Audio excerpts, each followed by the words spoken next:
evening, afternoon, daytime, whenever you are watching this video, and welcome back to my YouTube channel.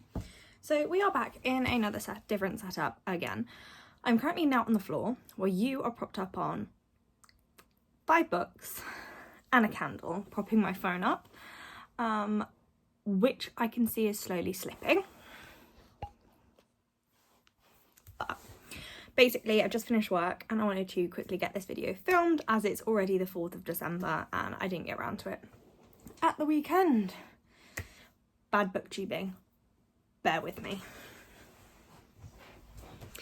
Now there are not clothes hanging out of that drawer, I feel slightly better. So, as you can see from the title, this is a bit of a random video in terms of it's my November reading wrap up. But I read two books. I read 2 books in the month of November. I'll go into why, but yeah, I literally read 2 books. So I thought what I would do is do my wrap up, but also include in my wrap up the books that I'm really looking forward to reading in 2024, just so that you still got a decent length video, because that definitely wasn't happening with just the wrap up. So apologies for the bad lighting. It is pitch black outside, so I'm having to just use my bedroom light. I'm not fancy enough that I've got like a box light or anything like that, so you're stuck with this. Don't know if you can tell, but I've had my hair done. No longer bright blonde. I've gone for a slightly darker little look, which I'm kind of loving. So, into the 2 books that I read in November. While I only read 2, I actually thoroughly enjoyed them both. So, still a successful reading month in terms of the content that I consumed was great. But, so, November 2nd, I started a new job. And then the following week, I got quite poorly and had to take some time off already from that new job. Not ideal, not ideal.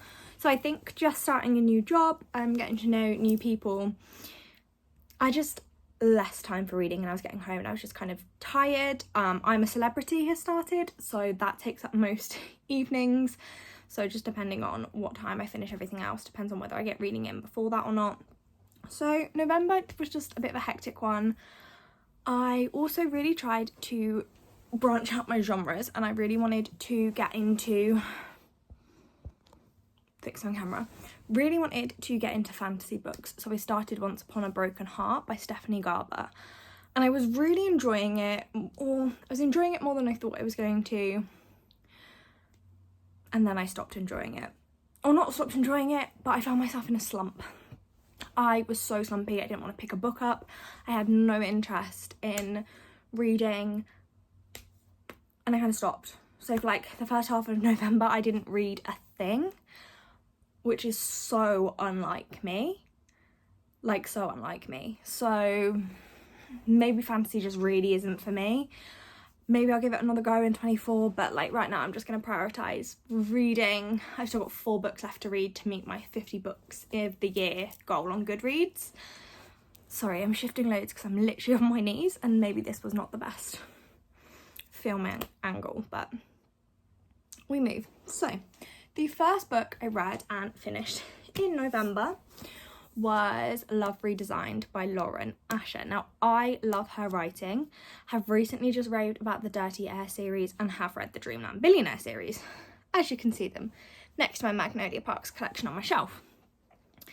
So this is the first book in the Lakefront Billionaire series, and we are following Julian and Dahlia.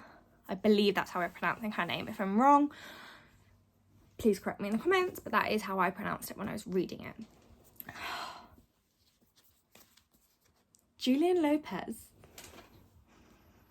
I'm sorry. Like, he was great. I loved him. I thought he was fantastic. This book was so easy. It was so quick to read. I like flew through it. I find Lauren Asher's writing just incredible. Like, I've not disliked one of her books so far.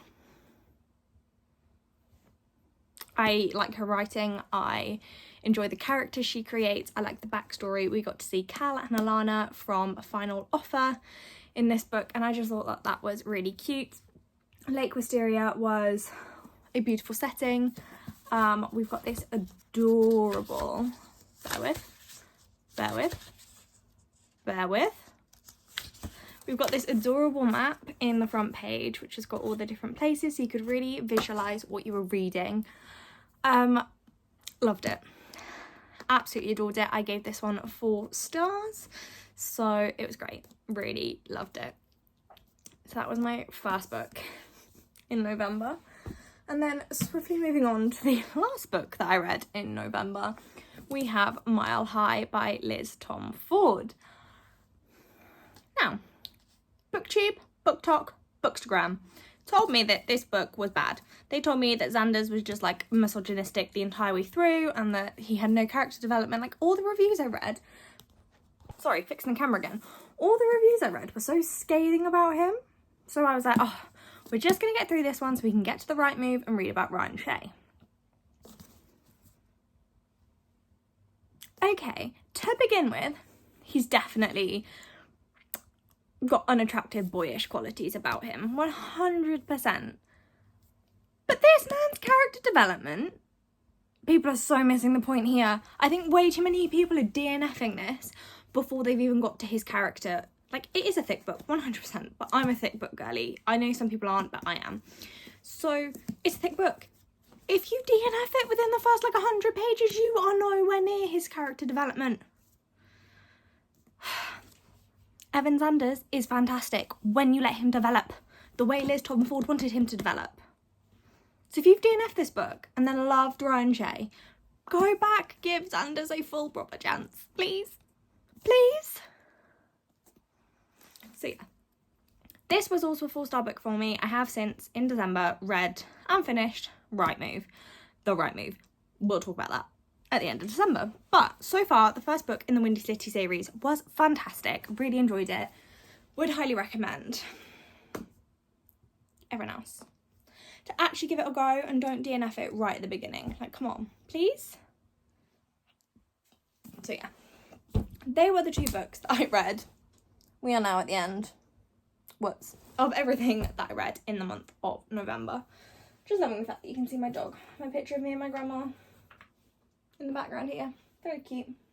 I've got my Christmas tree going on. Got a couple of these little Christmas plant pots. Candle holders. So this is a little snowman. He's usually up there. But the book that he goes around, you're currently sat on. Then I've got a little Father Christmas here, which is super cute. And I have a little deer. I'll give you a tiny guess as to why I have a deer in my bedroom. 1, 2, 3. Magnolia Parks. Magnolia Parks has the deer. Oh, no. Magnolia Parks, deers. He calls her Bambi. He's got a tattoo of Bambi. He then has a tattoo of dead Bambi, which we don't talk about. We pretend dead Bambi's not there. But this is my Bambi. Very happy with Bambi. So, on to the second portion of this little video. I've got my iPad just next to me. It's kind of got the 8 books that I've kind of said that I really would like to read in 2024.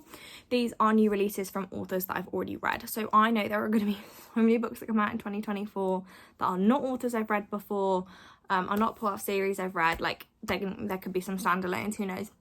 But these 8 that I want to talk about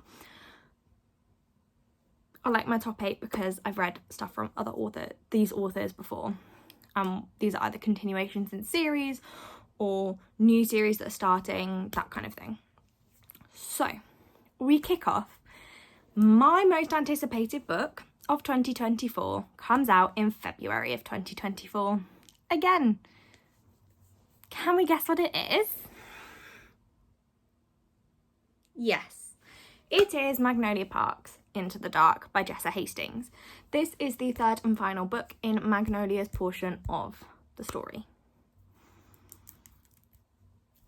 I can't explain to you how utterly excited I am by the prospect of this book. I still have Daisy Hates the Great Undoing to read, and I am purposefully not reading it. That's not because I'm in a slump or because I don't think I'm going to like it. No. I'm purposefully not reading Daisy Hates the Great Undoing because I then know I've got until February before I can consume any more from this universe, and I'm not prepared to do that. So I'm probably going to read Daisy Hates the Great Undoing this month or in January. I'll obviously definitely read it before February. But yeah, my most anticipated book of the entire year will come out in February. And I am not even going to apologise for how insufferable I'm going to be when it comes out. Sorry, not sorry. I can't wait. So then the next one I've got on my list is Daydream by Hannah Grace, which I believe we've just gotten like the cover reveal and blurb for. So this is Henry's book in the, what's it called? Icebreaker?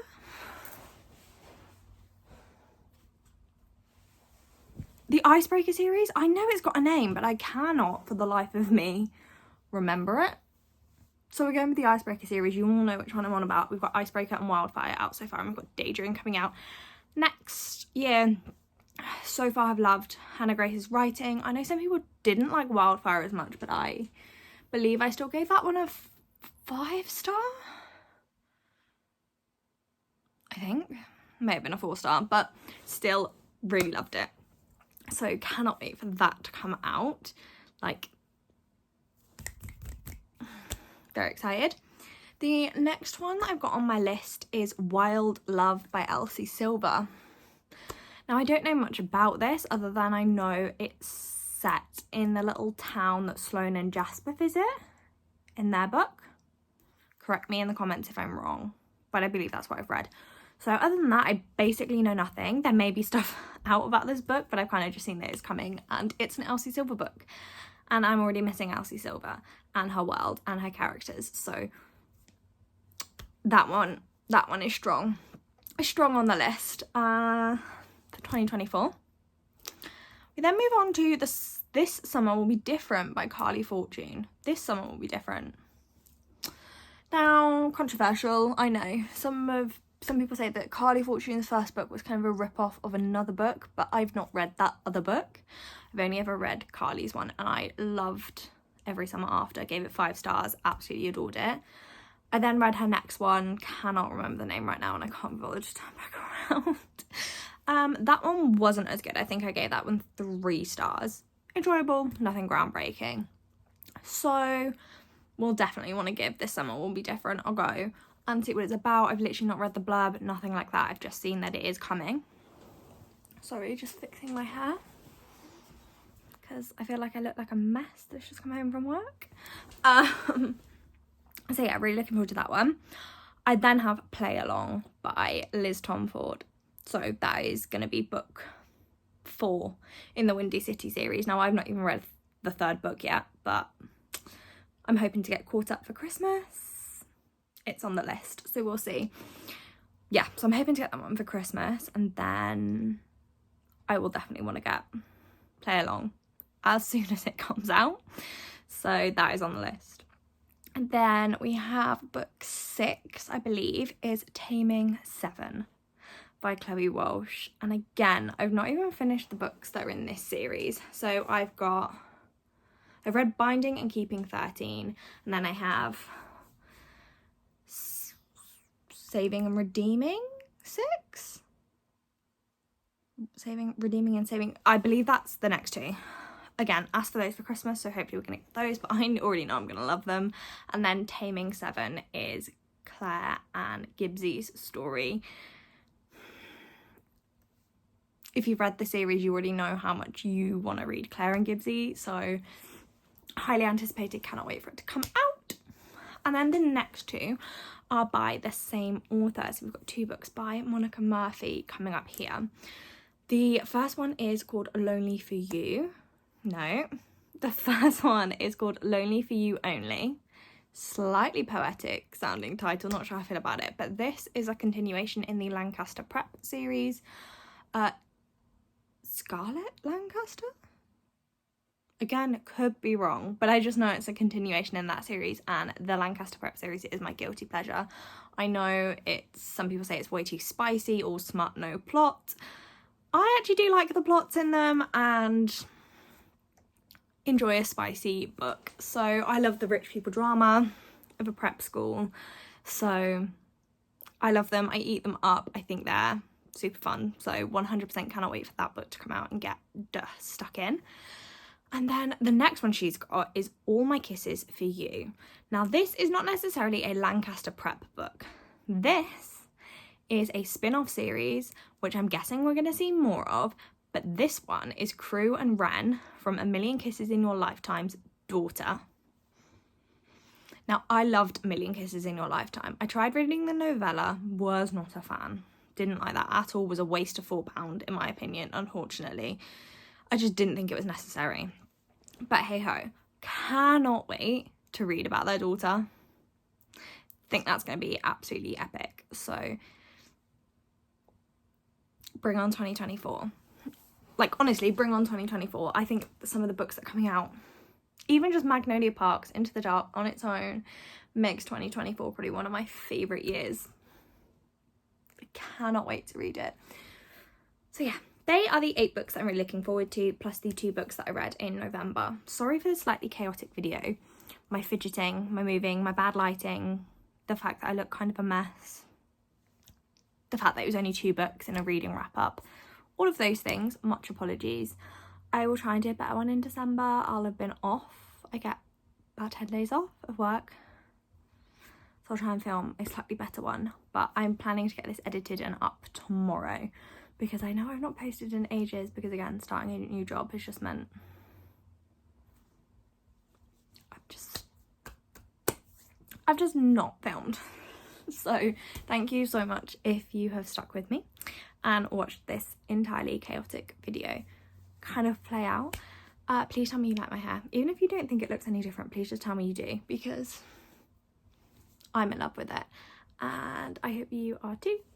Not that you should love my hair, sorry. I'm feeling utterly delirious now. I'm gonna go downstairs and make some tea or heat some tea up. My mum may have prepped tea for everyone earlier. We've all just got to heat it up and get in. So I filmed for you. Now I'm gonna go eat my dinner. Probably give my puppy a cuddle because he's not been feeling his best. So thank you so much for if you've stuck with me this far in the video. It's not going to be the longest video, but hopefully it won't need too much editing because I think I've just rambled and most of that will stay in. Right, thank you. Bye.